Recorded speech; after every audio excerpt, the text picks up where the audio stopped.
Negli anni 65-66 comprarono il terreno in via Bedasso, attuale sede della DM, e cominciammo a costruire i capannoni che terminarono alla fine 68, inizio 69.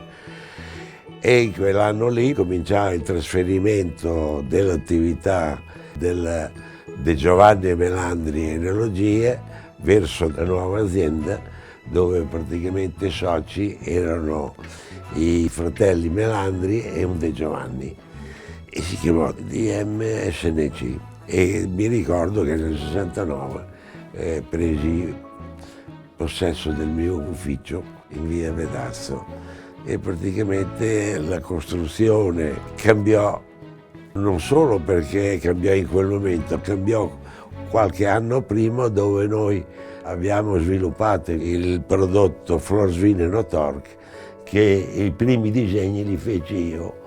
Ero l'unico dell'ufficio tecnico, perché ero l'unico perito meccanico che fui assunto dalla De Giovanni Melandri.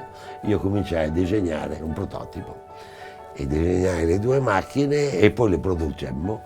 Eravamo ancora in via Marescotti e il primo gruppo fu installato nel 1968. Fu un successo enorme, in quanto ci trovammo di fronte a una macchina che produceva circa 400-450 quintate all'ora, e d'altra parte noi non conoscevamo bene le uve, ma le uve che si lavoravano erano uve fermentate, per cui si trattava di produzioni molto elevate, che non erano esattamente le uve che si vinificavano in bianco come il Trebbiano Romagnolo, e poi provammo il Trebbiano Romagnolo e anche qui ci trovammo di fronte a delle produzioni molto elevate, così che decidemmo di smettere la produzione dei torchi continui e quindi cominciare la produzione di questo tipo di macchine.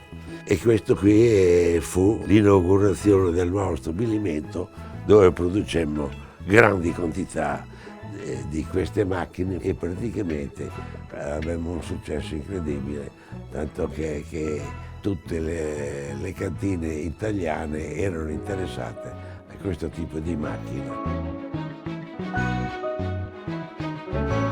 La DM si è sviluppata su due fronti, quello delle filtri e quello dell'enologia. Quello della filtri abbiamo venduto bene, e praticamente con il ricavato abbiamo irrobustito la parte enologica. La parte enologica, ho avuto tutti i miei figli al lavoro, quindi oggi sono responsabili dell'azienda, sono all'altezza della situazione sia dal punto di vista tecnico sia dal punto di vista gestionale. Il lavoro enologico, pur continuando a essere un lavoro stagionale, ha dato prestigio a questo nome, a questa DM, che praticamente difficoltà sul mercato credo se ne siano superate tante.